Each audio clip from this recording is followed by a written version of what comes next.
Kamusta ka? Heto ang isang kaisipan para sa'yo. Paano kung ang pinakamalaking hamon sa leadership ay hindi yung maging mapagkumbaba paminsan-minsan, kundi yung manatiling mapagkumbaba araw-araw, lalo na kapag, alam mo yun, umaani ka na ng tagumpay? Magandang tanong yan.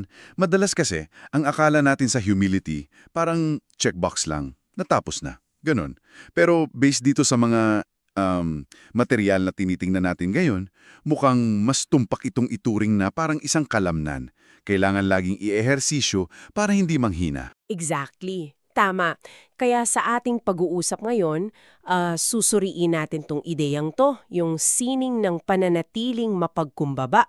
Lalo na sa gitna ng mga presyon at, papuri ng pamumuno. Titingnan natin yung mga insights mula sa mga sources mo na mukhang may malalim talagang ugat sa prinsipyo ng pananampalataya at saka practical na leadership. Ang misyon natin, bigyan ka ng malinaw at praktikal na gabay para mapanatili itong mahalagang katangian. Okay, simulan na natin itong masusing paghimay. Sige, okay. Unahin natin kung bakit ba ito napakahalaga. Pero kasabay nun, napakahirap din. Kasi ang humility, pag nawala, hindi naman yan biglaan eh. Parang hangin lang sa gulong, di ba? Unti-unting nauubos. Sa bawat maliit na pag-angat ng sarili. O kaya sa pagtanggi sa feedback, sa pag-ako ng credit na dapat para sa team pala. Oo nga. At sa panahon ngayon na tila ba laging may sunog na kailangang patayin yung mga leader, 'di ba? Ang bilis. Mas madaling mapabayaan yung pag-cultivate nito. Pero heto yung kabalintunaan, 'di ba? Yung mismong humility na madalas isinasantabi dahil sa kabigatan, yun pala ang nagbibigay ng tunay na lakas. Tama, totoo yan. May isang perspective nga sa mga sources mo na nagsasabing ang pagpapakumbaba hindi ang kahinaan, kundi isang strategic advantage. Bakit ka mo? Kasi yung leader na mapagkumbaba, mas mabilis siyang matuto. Kasi aminado siya na, okay, hindi ko alam ang lahat. Mas malakas yung team niya kasi pinagkakatiwalaan siya. Hindi takot mag-contribute yung mga tao. At mas matibay yung mga desisyon niya kasi bukas siya sa iba't ibang perspective, hindi lang yun sa kanya. At dagdag pa, parang nag-iba na rin yung expectation sa mga leader ngayon, no? Mas transparent ang lahat, mas mabilis yung feedback loop, pati na yung backlash pag nakitaan ka ng pagkagising ng kayabangan, yung dating strong man approach parang hindi na kasing epektibo. Tama. Mas hinahanap ngayon yung mga leader na accessible, nakikinig, at kayang umamin ng pagkakamali. Oo. At dito papasok yung intentionality. Yun yung susi eh. Yung mga leader na sinasadyang maglaan ng oras para sa reflection o panalangin o paghingi ng tapat na feedback o pagkakaroon ng mentor, sila yung mas nakaka-weather ng storms, kumbaga. Kasi yung humility nila hindi lang aksidental. Ito ay pinaghirapan at inaalagaan talaga. At para mas maintindihan natin yung ugat ng humility na to, may isang halimbawa na laging binabalikan sa mga material mo. Si Jesucristo. Oo, tama.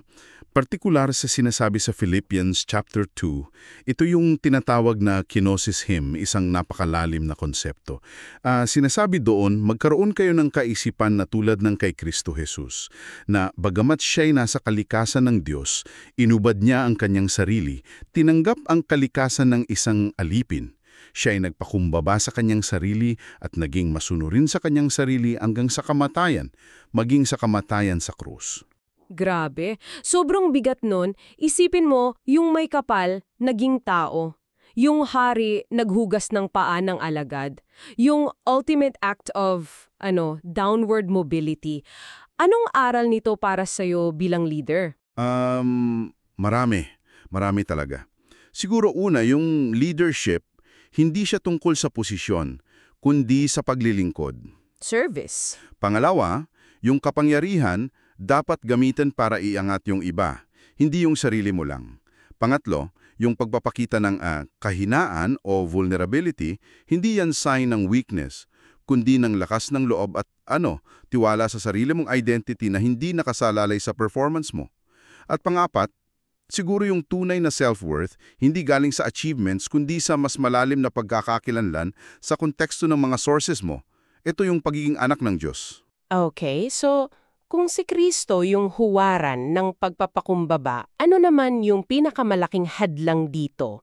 Dito na siguro papasok yung konsepto ng pride, no? Pagmamataas? Isang spiritual na problema. Yung pagtitiwala sa sariling kakayahan imbes na sa Diyos. Parang echo ito nung sinaunang tukso sa hardin ng Eden, di ba? Magiging katulad kayo ng Diyos. Ito yung ugat ng maraming leadership failures actually. Paano to nagmamanifest sa mga leaders na yon? Maraming nakalista sa sources mo pero kung isasama natin, parang may ilang pangunahing bitag, di ba? Ano kaya yon? Oh, pwedeng igrupo natin. Siguro yung una, yung bitag ng self-sufficiency. Ito yung kaya ko to mag-isa na mentality. Magaling pakinggan sa simula pero madalas nauuwi sa burnout, isolation, at paggawa ng mga desisyon na walang sapat na input. Parang sinasara mo yung pinto sa tulong at karunungan ng iba. Gets. Tapos pangalawa, marahil, yung bitag ng superiority. Dito pumapasok yung arrogance, yung contempt, entitlement. Oo, yun nga, yung pakiramdam na mas magaling ka, kaya hindi mo na kailangan makinig or ikonsidera yung iba. Napakadelikado nito kasi nagiging bulag ka sa sarili mong mga mali at ina-alienate mo yung mga tao sa paligid mo. Tapos yung pangatlo na medyo tuso, yung bitag ng insecurity na nagpapanggap na lakas. Ay, tuso nga yan. Minsan yung kayabangan, yung defensiveness, o yung pagiging unteachable, takip lang pala yun. Takip sa takot na ma-expose yung kahinaan o kakulangan. Imbes na umamin at humingi ng tulong, nagtatago sa likod ng fasad ng pride. Kasama na rin dito yung sobrang paghahanap ng papuli, yung glory-seeking na tinatawag. At may binabanggit ding pattern o cycle ang pride na ito, no? Na parang laging nauuwi sa hindi maganda. Yung example ni King Nebuchadnezzar sa Daniel 4, nabanggit mo kanina. Idineklara niya yung sariling galing, tingnan nyo itong Babylonia na itinayo ko. Parang ganon. Ang resulta, agad siyang ibinagsak. Hanggang sa natutunan niyang kilalanin yung mas mataas sa kanya. Yung cycle, parang ganito.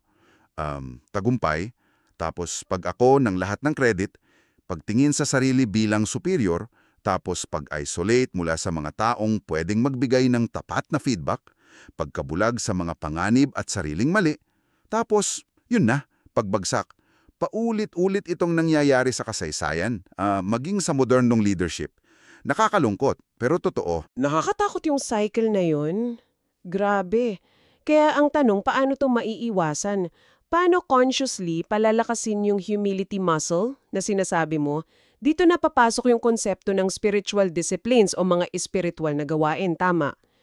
Unahin natin yung panalangin at pagdepende. Mukhang basic, pero paano to specific na panlaban sa pride? Yung panalangin mismo, sa pinakasimpleng anyo niya, pag-amin yan eh. Pag-amin na, hindi ko kaya ito na mag-isa. Kailangan ko ng tulong. Ito yung direktang kabaligtaran ng self-sufficiency. Sa pagdarasal kasi, inilalagay mo yung sarili mo sa tamang perspektibo. Ikaw bilang nilalang, ang Diyos bilang manlilikha. Mas malaki siya sa'yo. Dito ka rin humarap sa Kanya para umamin ng mga pagkukulang, yung confession, para humingi ng gabay, at para magpasalamat sa mga bagay na hindi mo naman talaga kontrolado. At kapag ipinapanalangin mo yung iba, nalilihis yung focus mo sa sarili mo mga alalahanin. Napakahalaga nun. Gets. So, hindi lang ito basta pag-request. Ito ay pag-align ng sarili sa mas malaking katotohanan. Practical na tip para dito, siguro yung paglalaan talaga ng oras, kahit 10-15 minutes lang sa umaga, para sa katahimikan, pagbasa ng makabuluhang teksto o kasulatan, at simpleng pakikipag-usap sa Diyos. Oo, tama. At hindi kailangang komplikado. Kahit yung tinatawag na breath prayers, yung maikling dasal sa gitna ng araw, tulad ng Lord, help me, o thank you God, nakakatulong yun. Mag-recenter. Ang susunod na disiplina ay pagninilay at kamalayan sa sarili, reflection and self-awareness. Ito yung pagsilip sa loob. Ito, mahirap to gawin pag sobrang busy. Parang walang oras na mag-meditate. Paano ito nagiging panlaban sa pride? Kasi yung pride, madalas tumutubo yan sa mga blind spots natin eh. Yung mga ugali o motibo natin na hindi natin nakikita pero nakakaapekto sa iba. Ang regular na pagninilay, Gamit ang journal o simpleng pagtatanong sa sarili sa dulo ng araw, saan ako nagpakita ng pride? Paano ako nag-react sa challenge? Parang pagharap sa salamin yan. Tinutulungan ka nitong makita yung katotohanan tungkol sa sarili mo, both the good and the bad. Sabi nga sa Psalm 139, siyasatin mo ako, O Diyos, tingnan mo kung may masamang lakad sa akin. Kailangan ng tapang para dyan. Isang praktikal na paraan dito siguro ay yung paglalaan ng oras kada linggo kahit isang oras lang para tingnan yung nagdaang linggo. Ano yung mga natutunan? Saan ka pwedeng bumawi? Hindi ito pagiging self-critical na walang katapusan, di ba? Kundi isang tapat na assessment para sa paglago. Tama, yun. At hindi natin ito kayang nawin mag-isa palagi. Kaya importante yung pangatlong disiplina, pananagutan at pagtuturo. Accountability and mentorship. Kailangan natin ng ibang tao na makakakita sa mga blind spots natin at may lakas ng loob na sabihin ito sa atin ng may pagmamahal. Importante yung may pagmamahal. Ito yung mahirap hanapin minsan, di ba? Yung taong totoo sa'yo pero hindi ka naman didiktahan. Paano ito nakakatulong laban sa pride? Kasi yung pride, gustong mag-isolate niyan eh. Ayaw mapuna. So, yung pagkakaroon ng accountability partner o mentor ay isang conscious act of submission. Parang sinasabi mo, okay lang na may ibang tumingin sa buhay at leadership ko. Bukas akong matuto at makinig. Ang mentor, nagbibigay ng wisdom mula sa karanasan. Ang accountability partner, nagbibigay ng suporta at challenge sa kasalukuyan. Parehong nagsisilbing, guardrails laban sa pagtaas ng sarili. Kailangang hanapin, linawin yung expectations, at mag-commit na maging transparent ka. Definitely. Pang-apat na disiplina. At ito yung pinaka-visible siguro. Paglilingkod at pagsasakripisyo, service and sacrifice.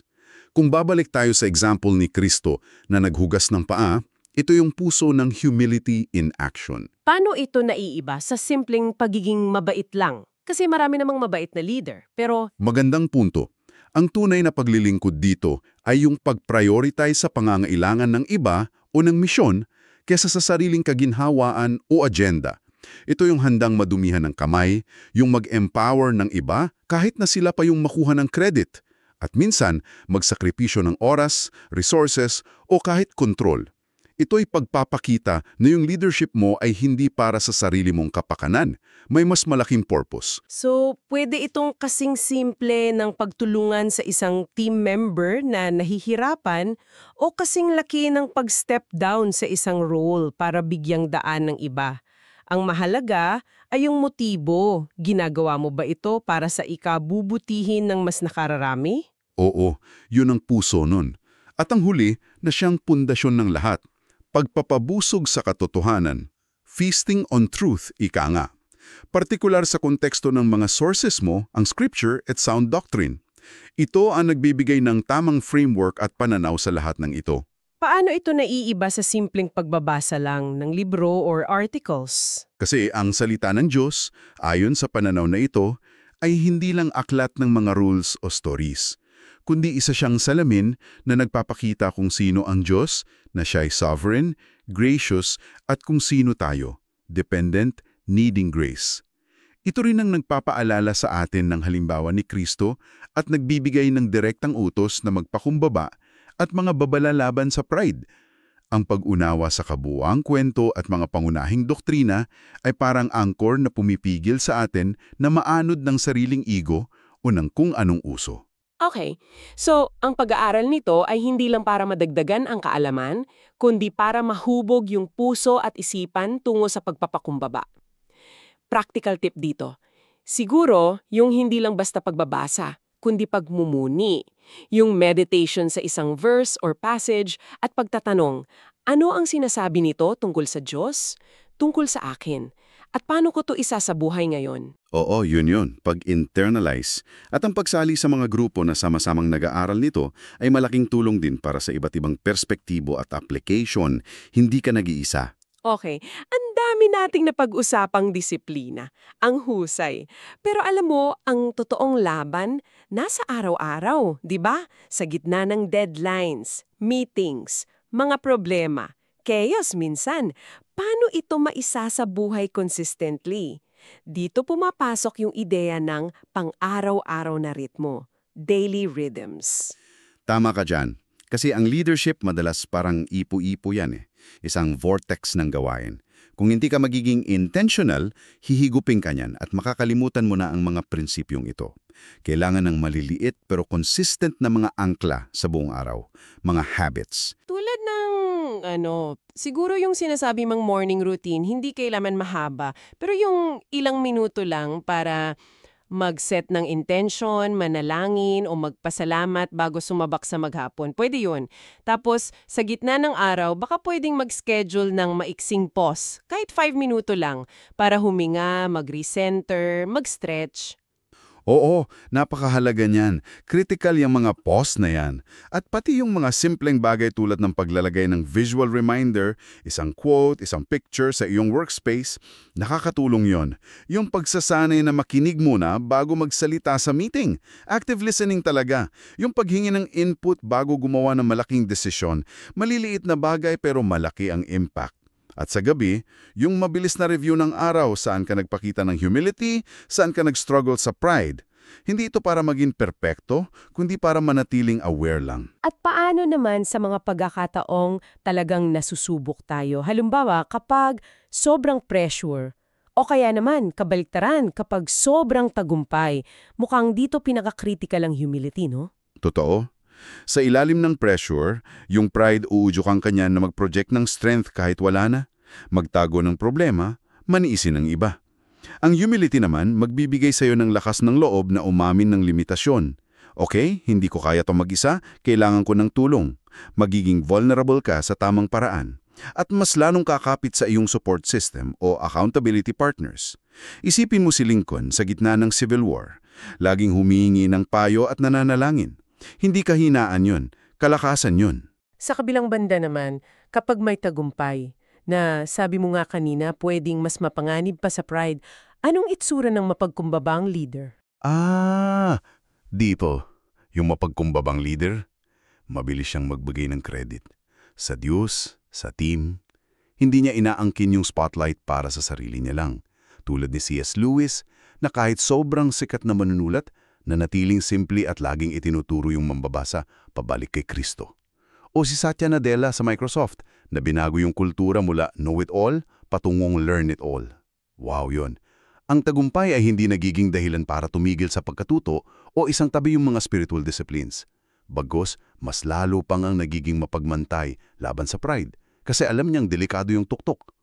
Kailangan talaga ng constant vigilance at pagpapanibago ng pagdepende. Hindi ito one-time fix. Kailangan ng maintenance. Definitely. Kaya mahalaga yung huling bahagi ng ating pinag-uusapan, yung pagbuo ng sarili mong personal na plano para sa pagpapalago ng humility. Parang isang leadership humility plan. Ano ang magiging laman nito? Hindi ba parang masyadong structured yun o baka maging legalistic? Alam mo yun, checklist lang? Hindi naman kailangang maging rigid checklist. Pwedeng isipin mo ito na parang isang personal growth plan. Ano yung mga simpleng commitment mo? Halimbawa, maglalaan ako ng 10 minuto tuwing umaga para sa prayer reflection. O kaya, makikipag-usap ako sa mentor o accountability partner ko once a month. Magvo-volunteer ako sa isang service activity quarterly. O sa mga team meetings, sisiguraduhin kong makapagsalita muna ang iba bago ako. Mga ganon. Maliliit na hakbang lang siya, pero kapag pinagsama-sama, malaki ang epekto sa paghubog ng puso. Ang importante siguro ay i-personalize mo ito base sa iyong context at personality. Hindi one size fits all. Magsimula sa maliit para maging sustainable. At ibahagi mo sa isang pinakakatiwalaan para may kasama ka sa proseso, accountability. At syempre, laging tandaan na may biyaya, hindi ka magiging perfecto dito. Okay lang magkamali. Ang mahalaga ay yung patuloy na pagbangon at pagsubok ulit. Exactly. Ang paglalakbay na ito ay hindi sprint kundi marathon, pangmatagalan. Tunay nga, ang pagpapanatili ng pagpapakumbaba ay hindi madali, lalo na sa mundo ng leadership na madalas nagbibigay gantimpala sa ego. Pero ito ay isang panghabang buhay na paglalakbay. Isang araw-araw na pagpili na isuko ang sarili at lumakad sa yapak ng tinatawag mong haring naglilingkod. At sa huli, ang tunay na pamana ng isang leader ay hindi nasusukat sa laki ng kanyang opisina o sa dami ng kanyang tropeo, di ba? Kundi sa lalim ng positibong impluensya niya sa buhay ng iba, sa tiwalang kanyang naitanim at sa integridad ng kanyang karakter na nagbibigay pangarangal sa mas mataas sa kanya. Yon ang mas importante. Kaya bago tayo magtapos, iwan namin sa iyo ang isang tanong para pagnilayan mo. Kung ang kabaliktaran ng pagpapakumbaba ay hindi lang pride, kundi madalas ay takot. Takot na hindi ka sapat, takot na magkamali, takot na mawalan ng kontrol. Paano kaya nito mababago ang diskarte mo sa pagharap sa mga hamon at oportunidad ng iyong pamumuno sa mga susunod na araw? Anong isang maliit na hakbang ng katapangan na nakaugat sa humility ang maaari mong gawin? Pag-isipan mo yan.